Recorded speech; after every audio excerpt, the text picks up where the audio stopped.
He saw his mother begging. His own mother. The woman who raised him. The woman who sold everything she owned so he could have a chance. The woman who worked when she was sick, borrowed money from people who were not kind to her, and smiled through all of it because she believed, she really, truly believed, that one day her son was going to make it. And when he came back, 15 years later, as a billionaire with a convoy of cars and a life that most people only dream about, he found her sitting on the side of the road, begging.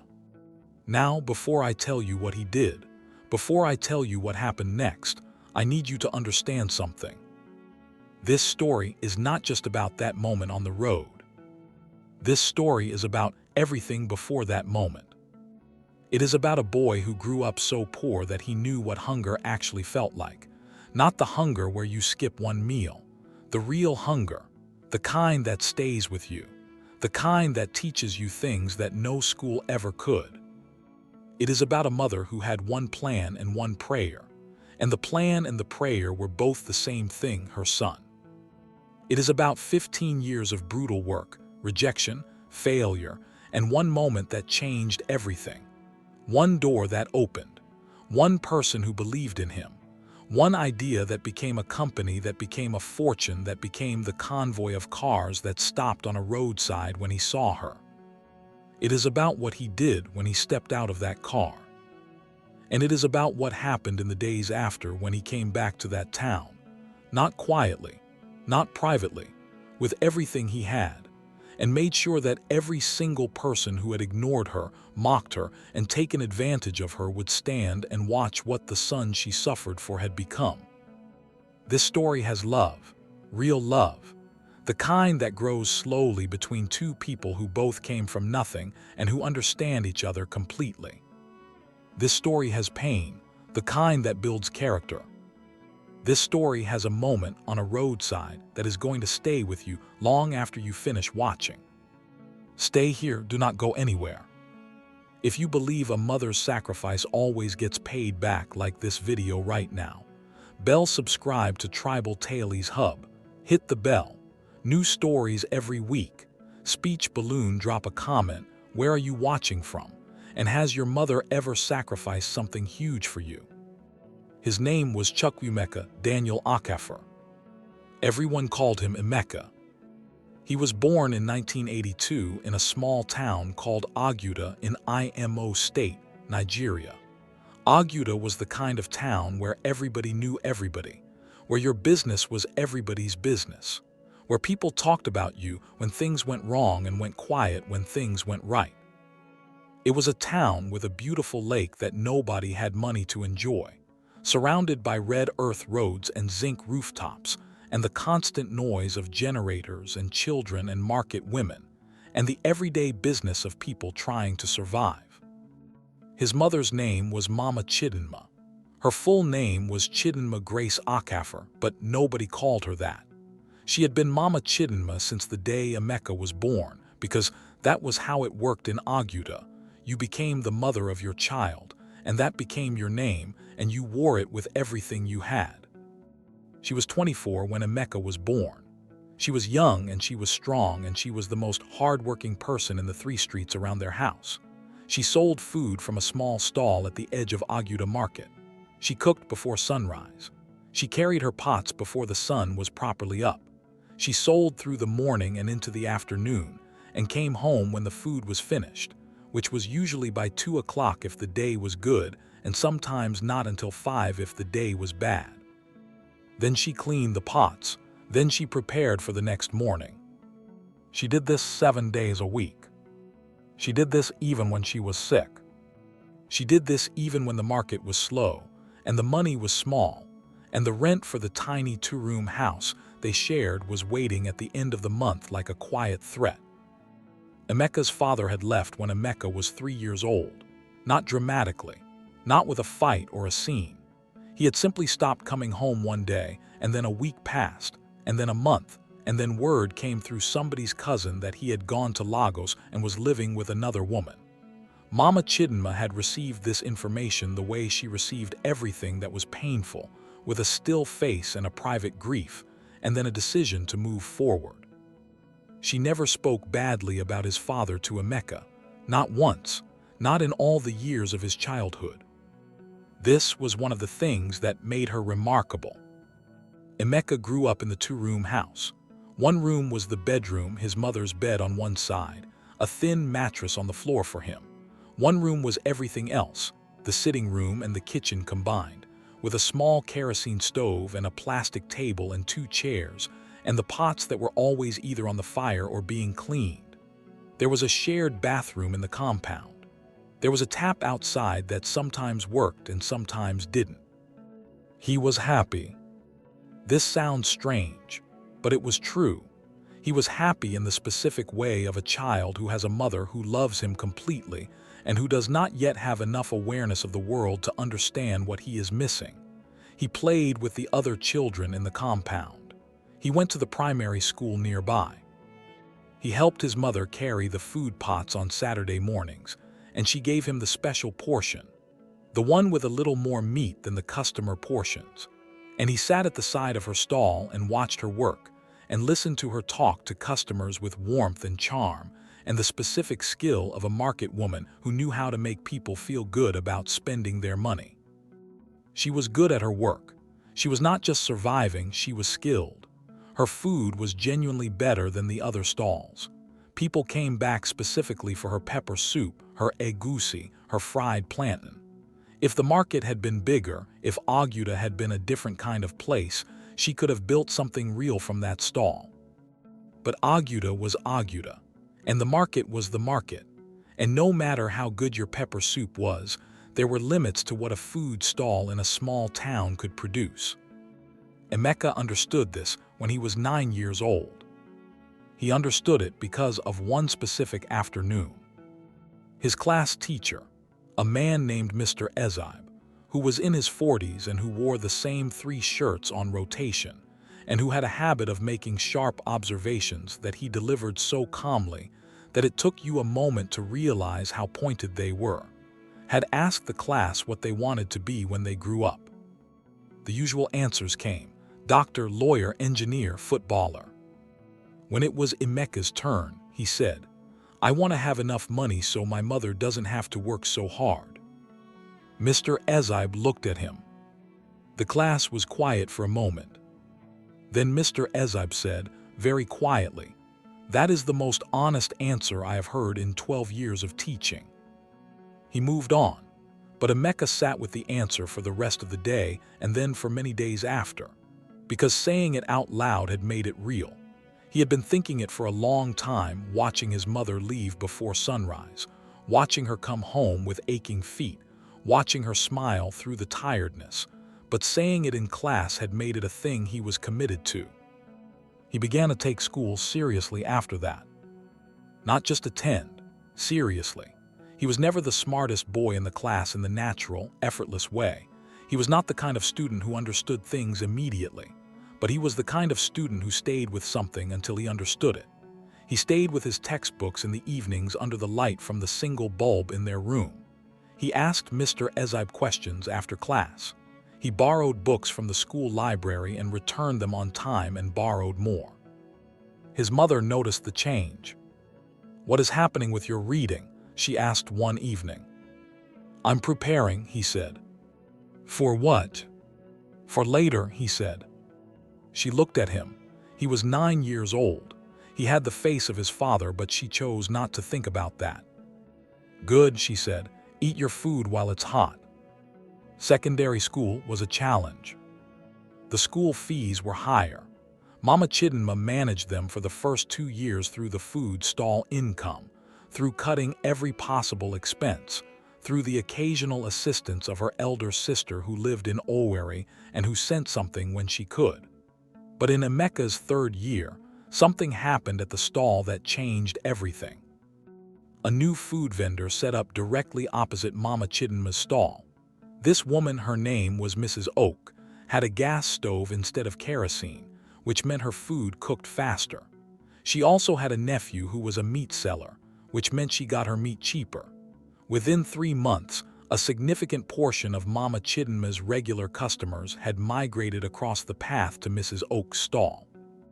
Mama Chidinma did not respond with bitterness. She adapted. She started waking 30 minutes earlier to have her food ready before Mrs. Oak opened. She lowered her prices slightly on the items that were directly competing. She focused on the pepper soup, which was genuinely her specialty, and which Mrs. Oak had not managed to replicate to the same quality. But the income dropped, and school fees were due. She went to the cooperative lending group she belonged to and borrowed. The interest rate was not kind. She paid it back over 6 months while still keeping the stall running, and the rent paid and food on the table and Emeka in school. She never told Emeka about the borrowing until years later. He was in JS3 when he found out. Not from his mother, from overhearing a conversation between her and a neighbor who had asked about the cooperative repayments. He confronted her that evening. "Why didn't you tell me?" he said. "Because it was my problem to handle," she said. "It should be our problem," he said. She looked at him. He was 14. "Your problem," she said firmly, "is to pass your exams. My problem is everything else. We will not swap." He sat down. "One day," he said, "I will fix all of this." "I know," she said, without irony, without the careful qualification that adults give to children's promises. Simply, "I know, the way you say something you have always believed."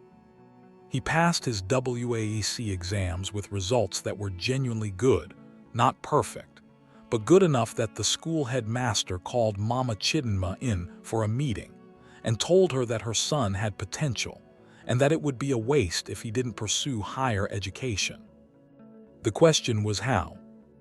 University fees were well beyond what the stall could cover, even in good months, and there was no family money, no savings, no asset of any significance. There was, however, one thing. Mama Chidinma had a gold necklace. It had been her mother's, her own mother, who had died when she was 17, leaving behind very little except the necklace and a strong example of how to survive difficulty. She had worn it every day for years. It was the only fine thing she owned. She sold it. She sold it at the gold trader's shop at the Owerri market, making the trip on a Wednesday morning, the same day the stall would have been at its busiest. She came back in the afternoon with cash and a receipt, and the specific quiet of someone who has made a decision they will not revisit. She enrolled Emeka in a university preparatory course in Owerri. She did not tell him about the necklace until after he had started. When he found out, he went very quiet. He was 18. He said, "Mama, I will buy you 10 necklaces." She said, "I don't need 10. I don't even need one. I need you to pass." He passed. He gained admission to the University of Nigeria, Nsukka, to study economics. The 3 years that followed were not comfortable.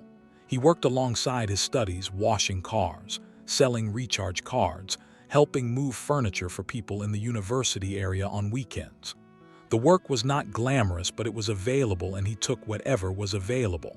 He sent half of what he earned home, not because his mother asked him to, because every time he calculated his expenses, he calculated hers too.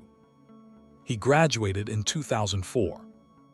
Then a man he had met at a seminar in Enugu, a well-traveled, sharp-eyed man named Uncle Boniface, who ran a small travel agency and who had connections in Europe, told him about a program for young Nigerians with good academic records who could apply for work-study visas in the United Kingdom.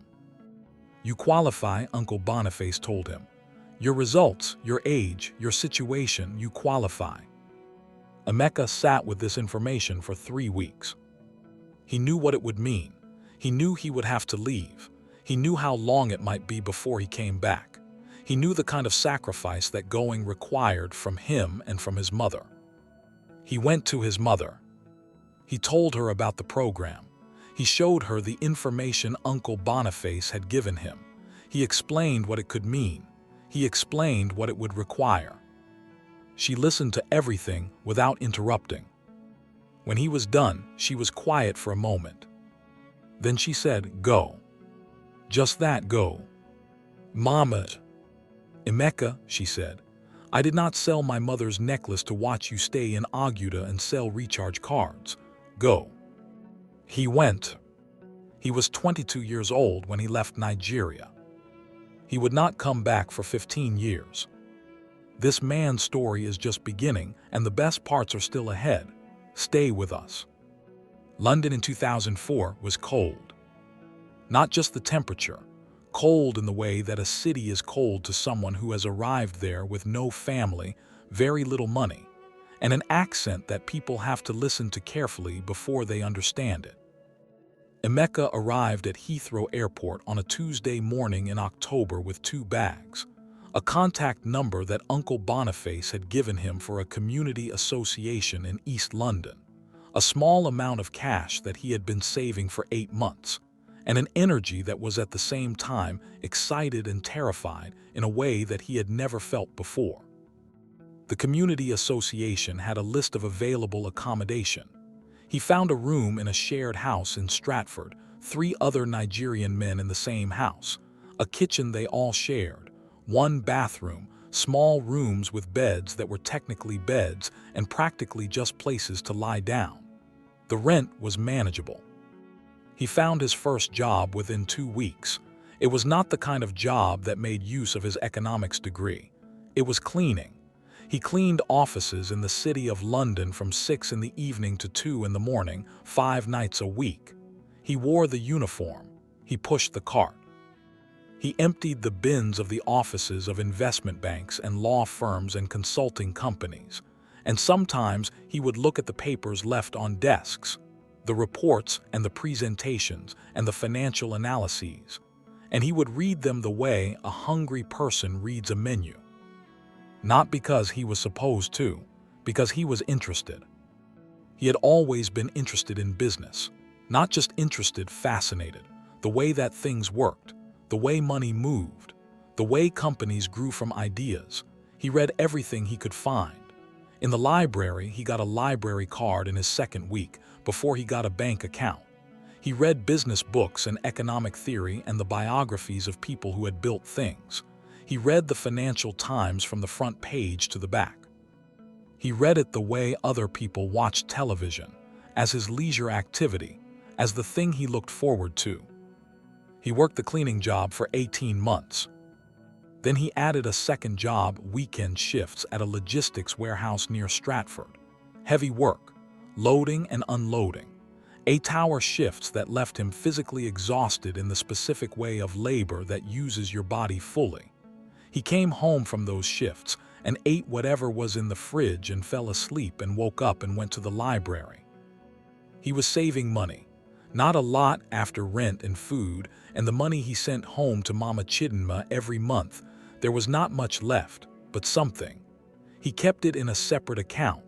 He watched it grow with the patience of someone who understood that the small amounts were practice for the large ones. In 2006, he got a better job. It came through a man named Anthony, another Nigerian in the community, a few years older, who had been in London longer and who had connections in the financial services sector. Anthony worked as a data entry operator at a mid-size financial advisory firm, and he had told his supervisor about the Nigerian cleaner who read the FT and had opinions about company valuations that were, according to Anthony, more interesting than those of some of the firm's junior analysts. The supervisor was curious. He invited Emeka in for an informal conversation. Emeka came in his best clothes, which were not very good clothes, but they were clean and pressed, and he had polished his shoes the night before.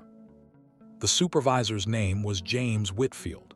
He was 43, red-haired, with the specific bluntness of a man who did not have time for anything that wasn't useful. "Anthony says you read the FT," he said. "Every day," Emeka said. "What's your view on the current spread between FTSE and Euro stocks?" Emeka talked for 4 minutes without stopping. Whitfield looked at him. "You have a degree in economics," he said. "From University of Nigeria, Nsukka," Emeka said. "You've been cleaning offices." "Yes." "Why?" Because that was the job available, Emeka said. I took what was available. I was waiting for this. Whitfield was quiet for a moment. I can offer you a data entry role, he said. The pay is not exciting. I'll take it, Emeka said. He started at the financial advisory firm 2 weeks later. The data entry role was exactly what it sounded like, inputting financial data, maintaining records, the mechanical part of the operation. But being inside the firm meant being inside the conversation. He could hear the analysts talk. He attended the company's internal briefings when his supervisor allowed it. He asked questions in those briefings that, after the first few times, people started paying attention to. He also met Amara. She was 24 when he first saw her. She worked in the firm's compliance department, a slight, serious woman with thick-framed glasses and the specific quality of someone who read contracts the way other people read novels. She was Nigerian-British, her parents having come from Anambra a generation before. She was thoughtful and precise, and had a dry sense of humor that came out only when she trusted you enough to show it. Emeka noticed her on his first week, because she was the person in the office who brought her own food from home in a container and ate lunch at her desk, while reading something that was clearly not work-related. He noticed this because he also brought food from home and ate at his desk and read the FT. He found an excuse to go to the compliance office after 2 weeks. A paperwork question that he could have asked someone else. She answered the paperwork question efficiently and went back to her reading. He came back 3 days later with another paperwork question. She looked up from her reading. "You have quite a few paperwork questions," she said. "I'm learning," he said. She looked at him over her glasses. "Data entry," she said. "For now," he said. She went back to her reading. He came back with a third question a week later. This time he also brought 2 containers of jollof rice. He had made it himself at home the evening before. "I made too much," he said. "I thought you might want some." She looked at the container. She looked at him. "Is this a bribe?" she said. "It's jollof rice," he said. She accepted the container. They ate lunch at her desk, both of them reading their own things, occasionally exchanging sentences about what they were reading, for 40 minutes. It was the best lunch Emeka had had since arriving in London. They were together within 3 months. Not officially, nothing was announced or declared, but they ate lunch together every day. They talked for hours about everything and nothing. They walked together from the office to the tube station. And one evening, waiting for the central line on the Stratford platform, Amara said without preamble, "I think I like you quite a lot." Emeka looked at her. "I think I like you quite a lot too," he said. They smiled at each other on the platform while the train arrived. "Good," she said, "now we've said it." And they got on the train. The relationship was real in the specific way of 2 people from similar origins who have found each other in a foreign city where both of them are working very hard for things that matter to them. They understood each other's work ethic. They understood each other's ambition. They understood each other's relationship to family and sacrifice, and the particular weight of being the person that others were depending on to succeed. Amara knew about Mama Chidinma from early on. Emeka talked about her the way you talk about the main character of your life. He called his mother every week. The calls were sometimes short, 5 or 10 minutes, updates and reassurances. Sometimes they were long, especially when his mother was having a difficult month, and Amara would sit quietly nearby while he talked, understanding without being told that this call was not something to be interrupted. Mama Chidinma knew about Amara from the 3rd month. Emeka told her carefully. He explained who she was, where she was from, what she was like. His mother was quiet for a moment. Then she said, "Is she a good person?" "Yes," Emeka said. "Does she make you a better person?" "Yes," he said. "Then bring her home when you come," his mother said. He didn't mention that he wasn't sure when that would be. Back at the firm, his trajectory was changing.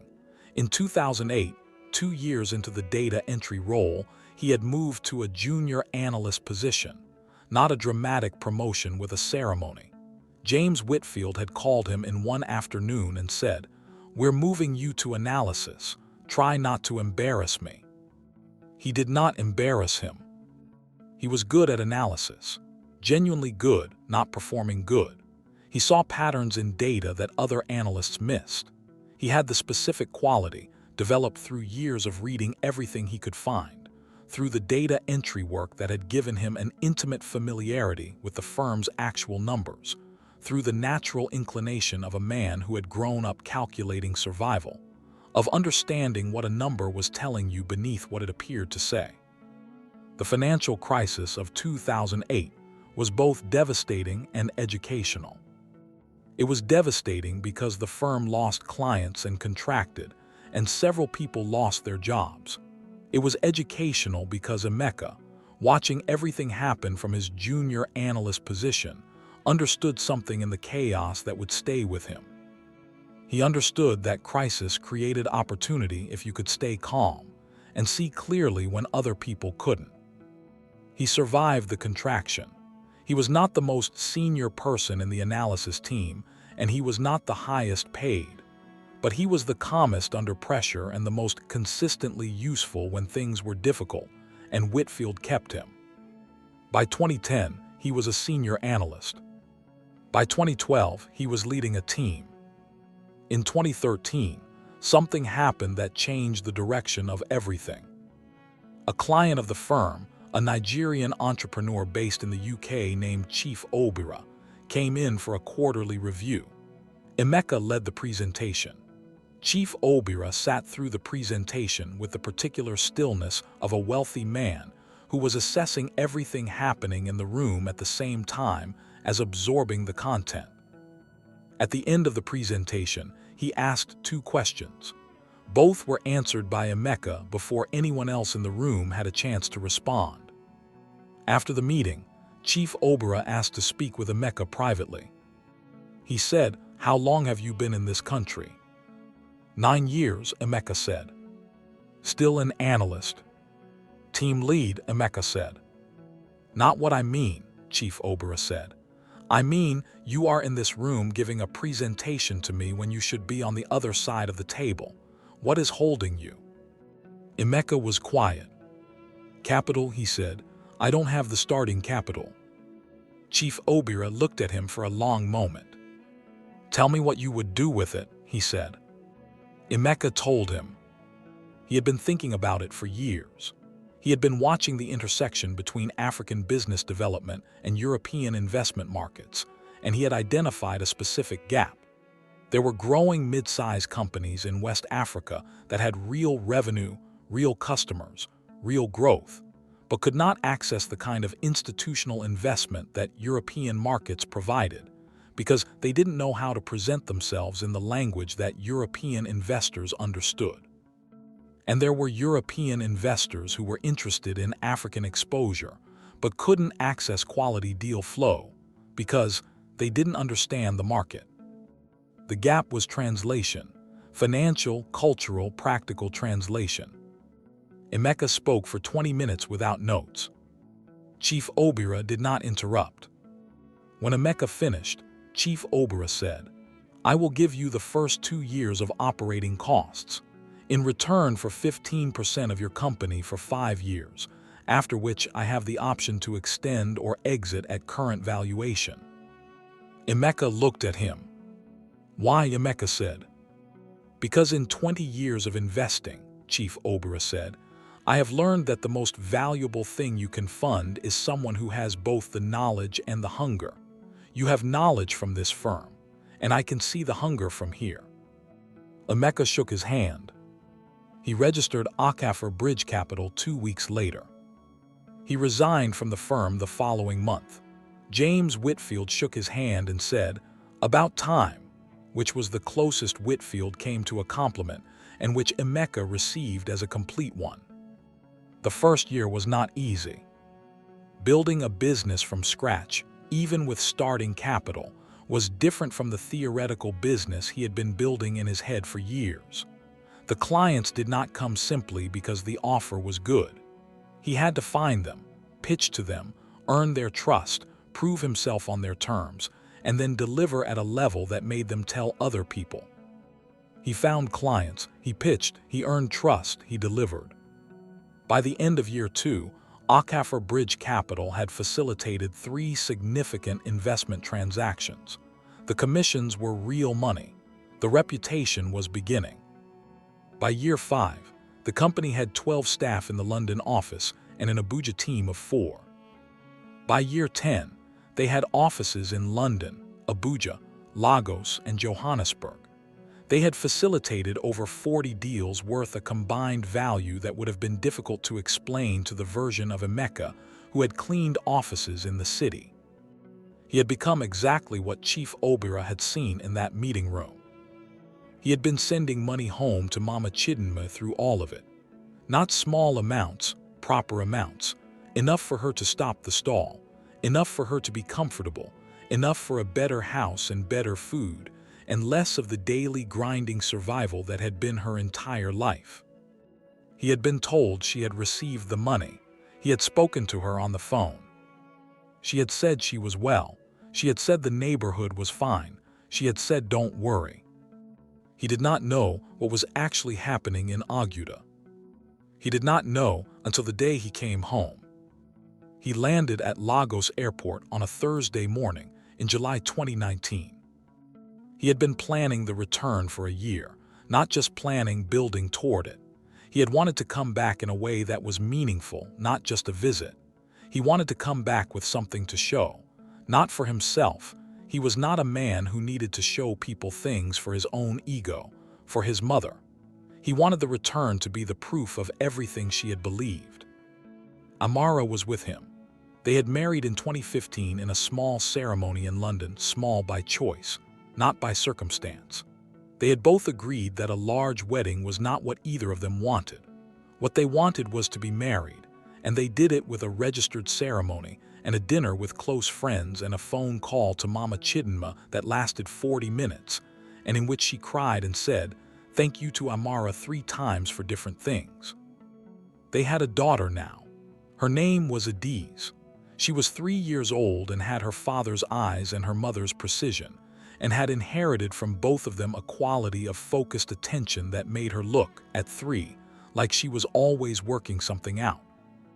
The convoy was 4 cars, not because Emeka wanted people to see 4 cars, because the family was large in the way Nigerian returning families are large, his business team, his wife's family who had flown in from London ahead of them, several associates, and the logistics of a return that had multiple stops planned. He had planned to go to the house first. The house he had arranged, a proper house in a good part of Aguda, fully furnished, with a generator and running water and a kitchen that was nothing like the kerosene stove in the 2-room house he had grown up in. He had sent money for it to be prepared. He had a cousin in Aguda who had overseen the purchase and the furnishing. He had been calling his mother every week for a year, and she had said she was well. She was fine. Things were good. He had believed her because he wanted to believe her. The convoy moved through the Lagos traffic and then to the IMO State Road and the road to Aguda. And as they got close to town, the traffic slowed near a busy roadside stretch where sellers and hawkers and the daily business of Nigerian road life accumulated. He was in the second car. Amara was beside him. Adiz was asleep on the back seat. The traffic slowed to almost nothing.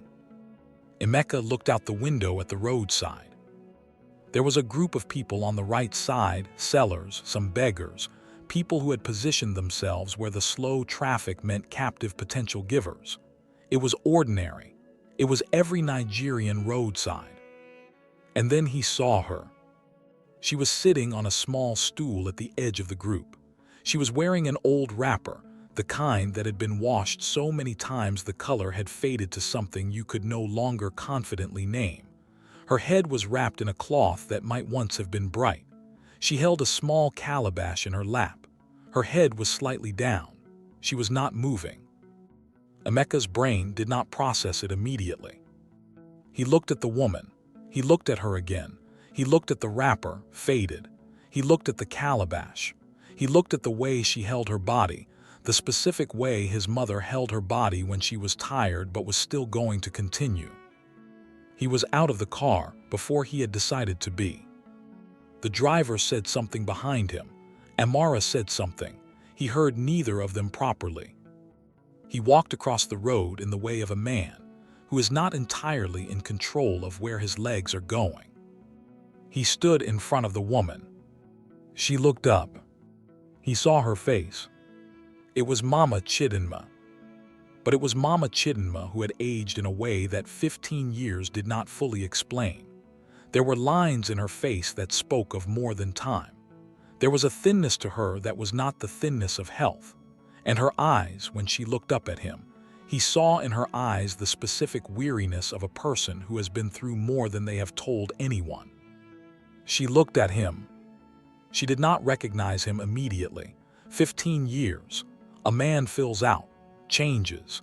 The boy who left at 22 was not the man standing in front of her at 37. "Mama," he said. She blinked. "Mama," he said again.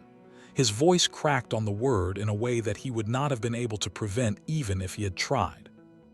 Something in her face changed. Recognition moved across it like a light being switched on, slow at first, then complete. "Emeka," she said. Her voice was barely a whisper. He dropped to his knees in front of her.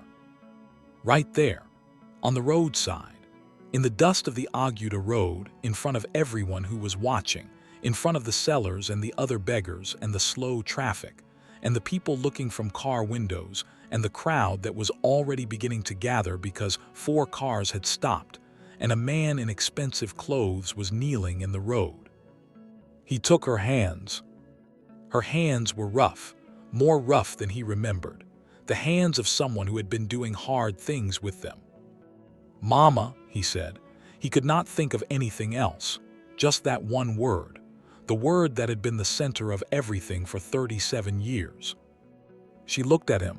She reached up and touched his face with one hand. The way you touch something to verify it is real. She touched his cheek, his forehead, his jaw. "Is it you?" she said. "It is me," he said. She said nothing for a moment. Then she began to cry, not loudly, quietly. The specific quiet of a woman who has learned to do most things quietly because there was no one around to hear them anyway. He held her hands and he stayed on his knees, and the crowd stood around them and nobody spoke. Then he helped her up, carefully. She was lighter than he remembered. He felt the lightness as something physical, a weight in his chest that was the understanding of what the lightness meant. "Where is the car?" he said to his driver who had come up behind him. "Right here, sir." He walked his mother to the car. She moved slowly. He matched her pace. Amara was at the car door. She had a D's on her hip.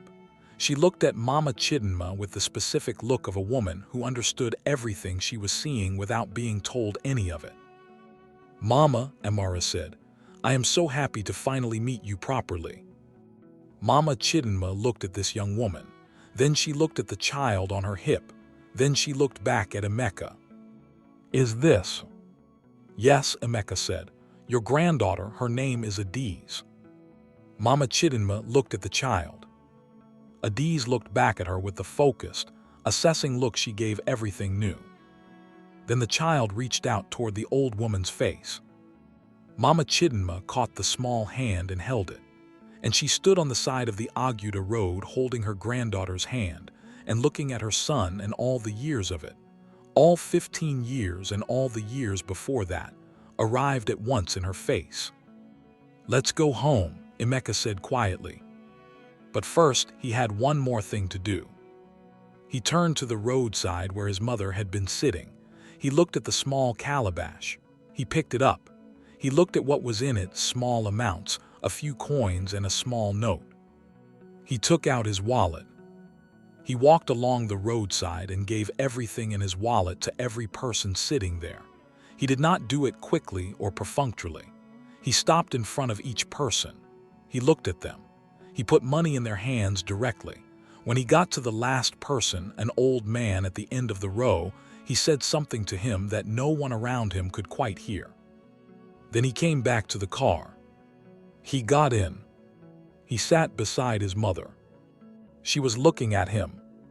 "Where have you been?" she said. "I was coming," he said. "I was always coming." She held his hand for the rest of the drive. "Stay with us. What comes next is the part that changed everything."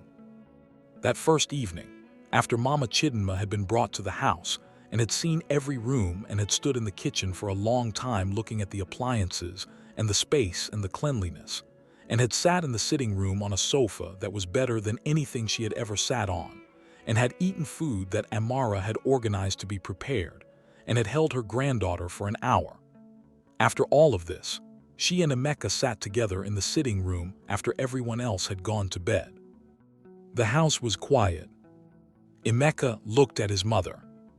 "Tell me," he said. She looked at her hands.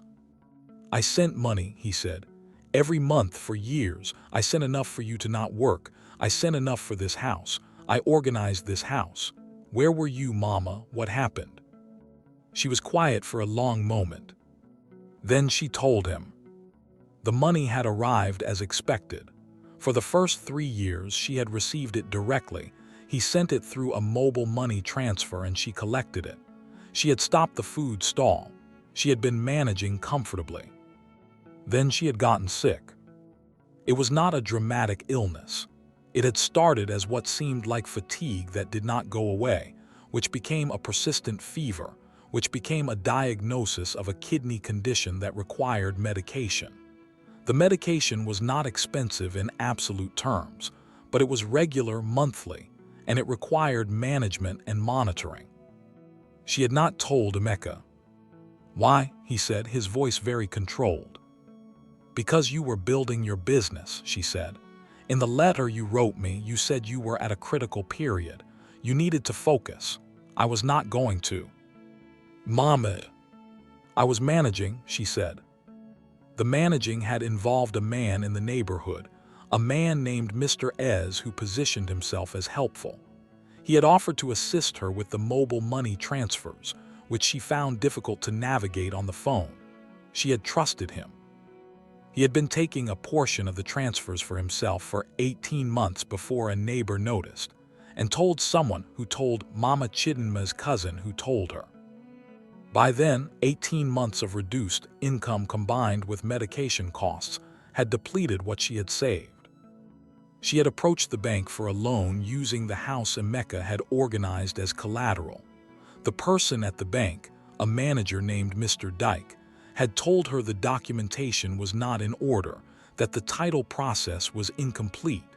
He had offered to help resolve it. He had not helped resolve it. He had instead used the incomplete documentation situation to leverage a situation in which she paid him monthly. Not a loan, not on any paper, just a monthly payment to a man who had implied, without saying directly, that the documentation could become more or less resolved depending on her cooperation. She had been paying him for a year. That left her with very little. The illness had also limited what she could do physically. She had gone back to a food stall smaller than before, less income. And then a difficult month had come. The medication cost had gone up. The stall had been slow, and she had run short. She had gone to the roadside twice. "Just to manage," she said, "just until the money came at the end of the month." Emeka sat very still. "The end of the month," he said. "It was only twice," she said. "I was going to tell you." "Mama," he stood up. He walked to the window and stood with his back to her for a moment, not because he was angry at her, because he needed the moment to contain what he felt. He turned back. "Mr. Ez," he said, "he lives in this neighborhood." "2 streets over," she said. "Mr. Dyke at the bank." "Aguda main branch." He sat back down. "Listen to me," he said. "Tomorrow morning I am going to sort out the documentation on this house, properly, legally. Your name on everything. Nobody touches anything without your direct authorization, not through anyone, not through any intermediary. Your name and my name, nothing else." She nodded. "Then," he said, "I'm going to speak to Mr. Ez and Mr. Dyke." His mother looked at him. "Emeka." "Not violently," he said. "I'm not going to do anything violent, but they are going to understand that what they did has been seen, and there are going to be consequences." She was quiet. "The illness," he said, "you have a doctor." "The government clinic." "You have a good doctor now," he said. "I made 2 calls from the car this afternoon. There is a private medical center in Owerri. You have an appointment on Saturday. Full checkup, everything." She looked at him. "You made calls," she said. "I was thinking in the car," he said. She was quiet for a moment. "You were always like this," she said. "Even when you were 9, always thinking 2 steps ahead." "I learned it from you," he said. She looked at him. "No," she said, "I barely survived. You built things." "Because you showed me how to survive first," he said. "Without the surviving, there is no building." She reached across and put her hand on his. "I'm okay," she said. "Now I am okay." "You are better than okay," he said. "You are going to be very well looked after for the rest of your life, and that is not a promise. It's already arranged." She was quiet. "Where is Amara?" she said. "Sleeping. She's been traveling since yesterday." "She's a good woman," Mama Chidinma said. "I knew from the phone, a good woman. You chose well." "She chose me," Emeka said. "Smart woman," his mother said, and she almost smiled. They sat together until midnight. Then he walked her to her bedroom, the room that had been prepared for her, with proper furniture and proper bedding, and a small cross on the wall that he had asked his cousin to put there, because he remembered that she had always kept a cross above her bed in the 2-room house. She stopped at the door. She looked at the room for a moment. Then she looked at him. "Your father's necklace," she said. "I don't have it anymore. I sold it." "I know," he said. "Years ago, you sold it for the preparatory course." She shook her head. "Before that, when you were in SS2 for your fees." He looked at her. "You told me that was from savings." "I told you many things," she said. "I didn't want you to know how tight it was." He stood in the doorway for a moment. "Get some sleep," he said. His voice was steady. "You too," she said. He waited until her light went off. Then he went to his own room and he sat on the edge of the bed, and he was quiet for a very long time. Amara was awake. She always knew when he was awake. She put her hand on his back without saying anything. He told her what his mother had told him. Amara listened.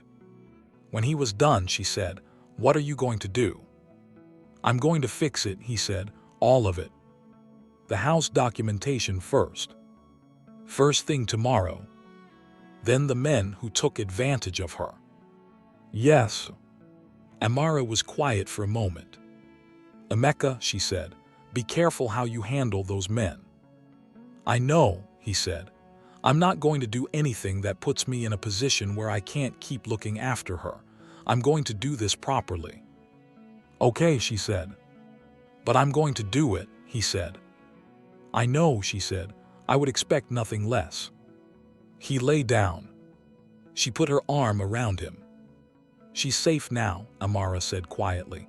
"Whatever happened before, she's safe now. And she knew through all of it that you were coming, she knew." He was quiet for a long time. "She knew," he said. "Go to sleep," Amara said. "Tomorrow is a big day." It was. "Don't go anywhere. What happens next is the reason everything before it was worth it." The house documentation was resolved in 2 days. Not because property documentation in Nigeria is normally resolved in 2 days, it is not. But Emeka had spent 15 years building a company that moved money across borders, and he understood how paperwork moved when the right people were engaged. He hired a property lawyer in Owerri on Thursday morning. By Friday afternoon, everything relating to the house was clear, documented, and registered correctly in his mother's name. When the lawyer placed the documents in Mama Chidinma's hands in the sitting room of the house on Friday evening, she held them and looked at them for a long time. "This is my house," she said, "not a question." "Your name is on everything," Emeka said. "No one can do anything with that property without your written consent. Nobody. Not me, not a bank, not Mr. Anybody." She held the documents to her chest. Then came Mr. Ez. Emeka went to see him on Saturday morning, not with a crowd, not dramatically. He drove himself to the man's house, which was, as his mother had said, 2 streets over. He knocked on the gate. Mr. Ez came to the gate himself. He was in his 50s, well-fed, the specific look of someone who had made himself comfortable through other people's difficulties. He saw Emeka.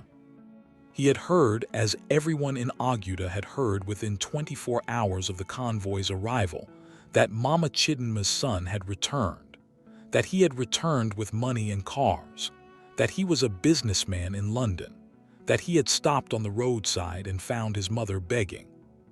So Mr. Ez's face, when he saw this man at his gate, did several things in very quick succession. "Good morning," Emeka said pleasantly. "Ah, good morning," Mr. Ez said. "You know who I am." "Yes, Emeka Akefer, Mama Chidinma's son. Welcome back, welcome." "I'm here about money," Emeka said, simply, pleasantly, the voice of a man who dealt in serious amounts and had no need to perform seriousness. "You collected money that was sent to my mother over 18 months. I have the transfer records, I have the dates, I have the amounts. My lawyer has reviewed everything." Mr. Ez was very still. "I am not going to the police today," Emeka said. "I am giving you one opportunity. You will return every naira that you collected. The total, which my lawyer has calculated, I will tell you now." He said the amount. Mr. Ez's face went through several more expressions. "I don't have." "You have property," Emeka said. "I have already established that. My lawyer has already established that. You have options for how you return this money. What you do not have is the option of not returning it. That decision has been made." He left the man standing at his gate. He came back 2 hours later with his lawyer. Mr. Ez had, in 2 hours, clearly done the calculation that a man does when he understands that the person in front of him has more resources and more determination than he does, and is not going to be dissuaded. Mr. Ez produced a partial payment in cash and signed an acknowledgement letter prepared by the lawyer committing to the balance within 30 days. Emeka's lawyer filed a formal complaint copy with the local police station regardless, not to pursue charges today, but to create a record. "If the balance is not received," the lawyer explained to Mr. Ez, "the record exists." Mr. Dyke at the bank was a different conversation. Mr. Dyke was a bank official. The conversation had to be conducted in the language that bank officials understood, which was not cash envelopes and acknowledgement letters, but regulatory language and institutional consequences. Emeka spent one evening on the phone to Lagos contacts, people he knew in the Nigerian banking and finance sector through his work. By the next morning, he had 3 things: a clear understanding of exactly which regulations Mr. Dyke had violated, a connection to a senior official at the bank's head office in Lagos, and a written account from his mother detailing what had happened, signed and witnessed. He sent all of this to the head office contact. He also, on the same day, visited the bank's Aguda branch. He sat in Mr. Dyke's office. Mr. Dyke was in his 40s, official-looking, with the specific confidence of a man in a small city who had been in a position of local authority for long enough to forget that there were larger authorities. He extended his hand to Emeka. Welcome back, I heard you are doing very well." "My mother's account," Emeka said, "and the matter of the property documentation and the monthly payments you required." The hand slowly went back down. There has been some misunderstanding. The misunderstanding is being reviewed by your head office in Lagos right now, Emeka said. They received the documentation this morning. I expect you'll be hearing from them. Mr. Dyke's face changed completely. Emeka stood up. I'm not a vindictive man, he said. What I want is simple. My mother's situation to be clear, properly documented, with no outstanding leverage held by anyone. If that happens cleanly, the matter stays where it is. If it does not happen cleanly, it will be pursued through every available channel. He left the office. 3 days later, his lawyer received a call from the bank's head office. They were conducting an internal review. The branch manager's conduct would be investigated. The property documentation issue had been referred to the legal department for resolution. It was not a perfect outcome. These things take time in Nigeria as they take time everywhere, but it was a real process with real institutional weight behind it. And Aguda, which heard everything, heard this too. The town had watched the convoy arrive. The town had watched Emeka kneel in the road at his mother's stall. The town had watched Mama Chidinma, who had been a quiet presence for the past few years, less visible than before, reduced somehow, suddenly be at the center of something big. And now the town was watching what Emeka did. Not watching on social media, not in a broadcast sense, watching the way small towns watch things, through conversation and observation, and the specific grapevine of a community where everything is eventually known.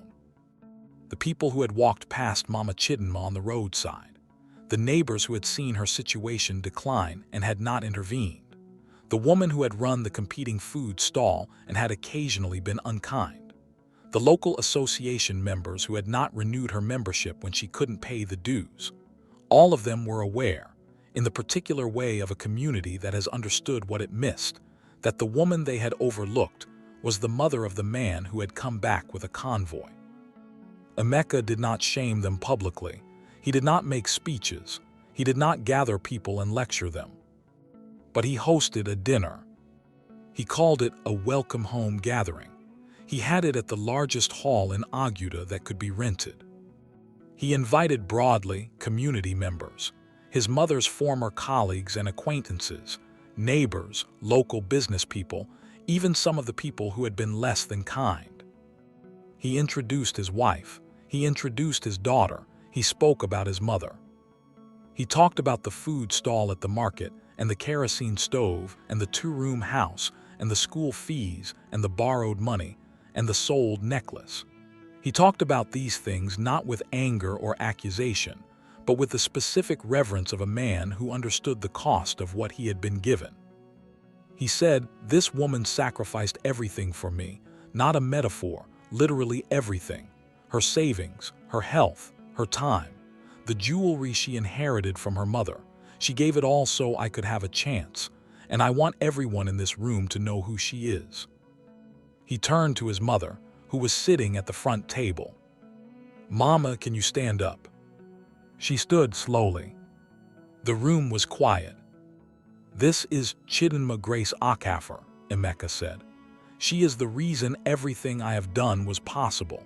She is the most important person in my life, and she is the most important person in this story. And from this day forward, she will never want for anything." The room applauded. And the people in that room who had walked past her on the roadside, some of them applauded because they genuinely felt moved, and some of them applauded because they understood what the moment required, and some of them applauded for reasons they would only examine later, alone, and find uncomfortable. All of them understood in that moment that they had misjudged something important. One more part, the part about what they built. Emeka stayed in Nigeria for 3 months. Not in a hotel or a guest house.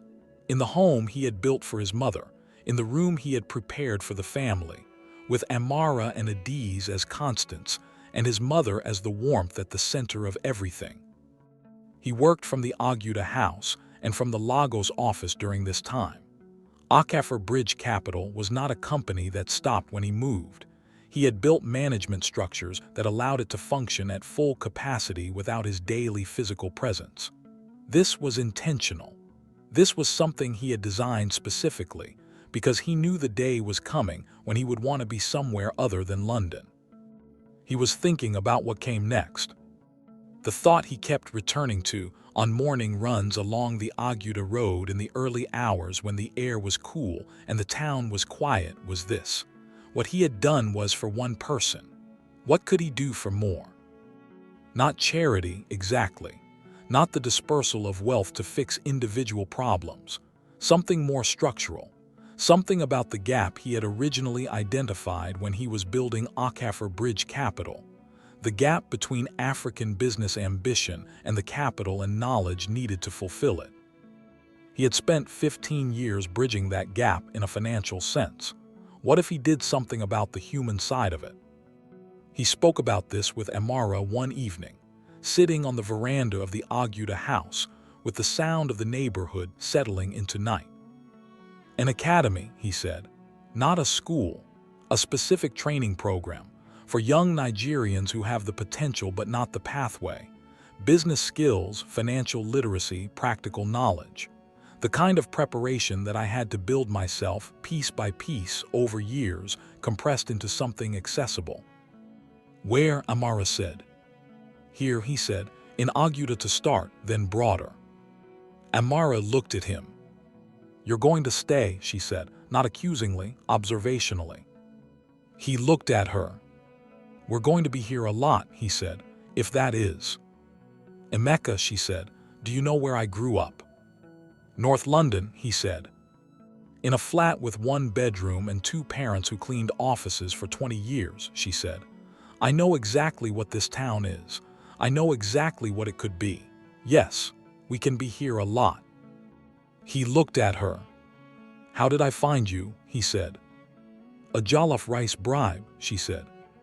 He laughed, a real laugh, the specific full laugh of a man who is, for the first time in a very long time, completely where he is supposed to be. The academy was registered before he left Nigeria that trip. He put the structure in place, hired a local director, identified a property, began the process of curriculum design with educators he commissioned from Abuja and Lagos. He committed a significant portion of his personal holdings to its ongoing funding. He also set up a specific structure for his mother's life. It was not complicated, it was thorough. She had her house fully documented and secure. She had a monthly income from a family trust he established, enough for everything she could ever need, managed independently of his company so that any business uncertainty would never affect her. She had private health insurance at the best private facility in the region. She had a carer who came 3 mornings a week, not because she could not manage, but because he wanted someone checking in. He also, on his last week before returning to London, took her shopping. This was Amara's suggestion. Take your mother shopping, Amara said. Just the two of you. Let her buy things she likes, not things that are practical, things she likes. He took her to the big market in Owerri. He told her that anything she wanted, she could have it. She stood in the market for a moment, looking at the stalls. Then she said, I want a gold necklace. He looked at her. She looked back. My mother's one is gone, she said, and then yours. I have been without one for many years. He went with her to the jewelry section. She chose one herself. She was specific about it. She turned over several options, looked at the craft of them, tested the clasp. She knew what she was looking for. She chose a piece that was elegant and properly made. He paid for it without looking at the price. She put it on in the shop. She looked in the small mirror that the jeweler held up. Your grandfather had one like this, she said to the air quietly, not to Emeka, to someone who wasn't there. Emeka stood beside her and looked at her in the mirror. His mother in a jewelry shop in Owerri with a gold necklace. 15 years, 2 bags at Heathrow, 5 years of cleaning offices, 1,000 small calculations in the dark, One man who believed in him. One company built from nothing. 40 deals. Offices in 4 cities. A daughter who reached toward a grandmother's face on a roadside. A gold necklace in a shop in Owerri. "It suits you," he said. She turned from the mirror and looked at him. "I have one more thing to say to you," she said. "What?" "Thank you," she said. "Not for the necklace, for everything, for coming back for me." He looked at her. "I was always coming back," he said. "I was always coming." She touched his face the way she had touched it on the roadside, the way you touch something to verify it is real. "I know," she said. "I always knew." They returned to London 2 weeks later. But London was different now. Not London itself. London was exactly what it had always been, gray and efficient and full of possibility. What was different was the way Emeka moved through it. He had been a man building toward something for 15 years. Now the something was built, and the something was also still building: the company, the academy in Aguda, the plans for expansion, the ongoing work of connecting African businesses to global capital. There was still so much to do, and he was in the specific state of someone who has resolved the thing that was driving him and discovered that the driving itself was what he wanted. He wanted to build, he wanted to continue. But differently now, without the weight of the unfinished thing pressing on him, without the image of his mother in the 2-room house pulling at the back of every decision, with instead the knowledge that she was in a good house with a gold necklace and a granddaughter who had her grandmother's name and who called her regularly on video and who would know who this woman was. Adiz would know. Emeka made sure of this. He told his daughter stories about her grandmother, not sanitized stories, real ones, about the food stall and the kerosene stove and the school fees and the necklace that was sold. He told them the way you tell a child important things, simply, at the right moments, building the knowledge piece by piece. Adiz, at 3, understood very little of this. By the time she was older, she would understand all of it.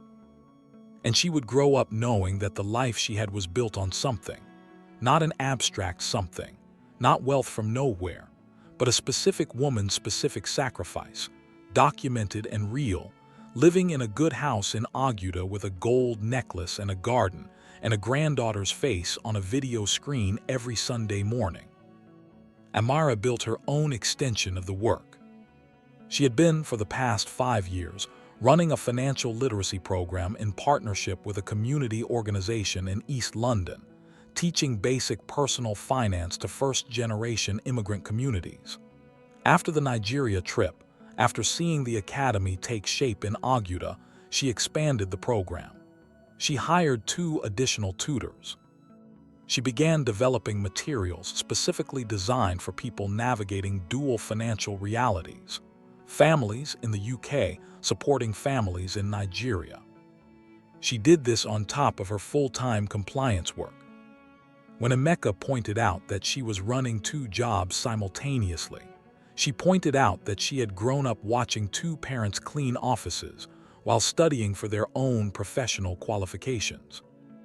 "It runs in the people I choose," she said. He had no response to this. The company celebrated its 10th anniversary in 2023. Chief Obira, who had made the initial investment and who was now 72 and had been comfortably retired for 3 years, attended the event.